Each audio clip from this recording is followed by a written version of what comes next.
देहरादून के रायपुर में सोंग नदी पर बना ये पुल बह गया और इस पुल के बहने के साथ ही सवाल करप्शन को लेकर उठ रहे हैं, भ्रष्टाचार को लेकर उठ रहे हैं। आखिर पुल का निर्माण कैसे हुआ था जो वो बारिश नहीं झेल पाया। बहरहाल ये एक अलग पहलू है, लेकिन बाढ़ और बारिश की वजह से उत्तराखंड के कई हिस्सों में भारी तबाही हुई है और उस तबाही का खामियाजा उत्तराखंड की आवाम को भुगतना पड़ रहा है। देहरादून और टिहरी में फिलहाल सबसे ज़्यादा नुकसान हुआ है। इसके अलावा पौड़ी के यमकेश्वर इलाके में भी नुकसान हुआ है और इस तरीके की तस्वीरें अलग अलग जगह से आ रही हैं, यानी कि जो पानी का बहाव है वो अचानक बढ़ गया और जगह जगह तबाही का मंजर है। यहाँ इस कार को आप देख सकते हैं कि किस तरीके से वो आधा डूबी हुई है और तमाम नदियों का स्तर जो देहरादून में है वो फिलहाल बढ़ा हुआ है। खासतौर पर सोंग नदी में पानी काफ़ी ज़्यादा है और उसके आसपास अभी भी खतरा बना हुआ है। देहरादून के रायपुर विधानसभा क्षेत्र के कई हिस्सों में, कई गांवों में भारी नुकसान हुआ है और उत्तराखंड के अलग अलग हिस्सों में अब तक 4 लोगों की मौत की खबर भी है इस आपदा की चपेट में आने से।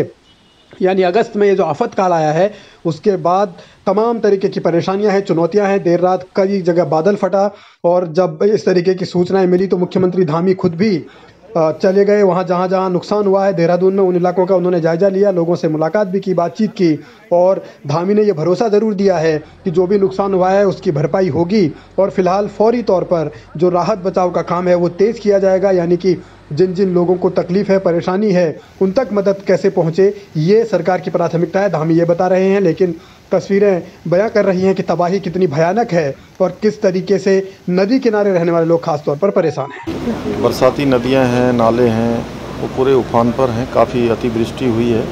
अतिवृष्टि के कारण से काफ़ी नुकसान भी हुआ है, जहां पर काफ़ी घरों में मलबा घुस गया है, पानी घुस गया है, कुछ घर मतलब टूट भी गए हैं और साथ में कई सारे पुलों को और संपर्क मार्गों को बहुत नुकसान हुआ है। उसमें कटाव भी हो गया है और संपर्क मार्ग भी टूट गए हैं। तो हम कोशिश कर रहे हैं कि जल्दी से जल्दी जो है हमारा पूरा प्रशासन लगकर जो संपर्क मार्ग हैं, जो पुल हैं, उनके वैकल्पिक मार्ग बनाए जाएं और आवागमन जो है सामान्य किया जाए और जो बचाव और राहत के कार्य हैं वो तेज़ी से किए जाएं। उसके लिए हम सभी से संपर्क कर रहे हैं, हेलीकॉप्टर इत्यादि की व्यवस्था भी यहाँ पर कर रहे हैं। साथ में सेना के लोगों से भी हम मदद मांग रहे हैं कि रेस्क्यू के लिए जहाँ भी सेना की ज़रूरत है वो हम सेना भी हमारी मदद करे।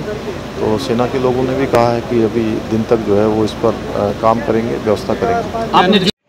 बादल फटने के बाद अचानक बाढ़ आई और उसके वजह से तमाम नुकसान अलग अलग हिस्सों में उत्तराखंड के हुआ है और इस नुकसान की भरपाई कैसे होगी ये अलग पहलू है। लेकिन जिस तरीके से नदियों ने अपना रास्ता बदला है या जो पुल बने थे, कुछ पुल टूटे हैं, तो उससे एक बार फिर सवालिया निशान जरूर है। मंत्री गणेश जोशी भी आपदा प्रभावित इलाकों में पहुँचे थे, उन्होंने भी लोगों से बातचीत की, मुलाकात की।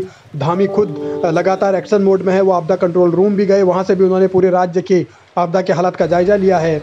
अभी फ़िलहाल तस्वीर इसी तरीके की है कि परेशानियां कम नहीं हो रही और जो लोग लापता हैं उनके लिए सर्च ऑपरेशन फ़िलहाल जारी है।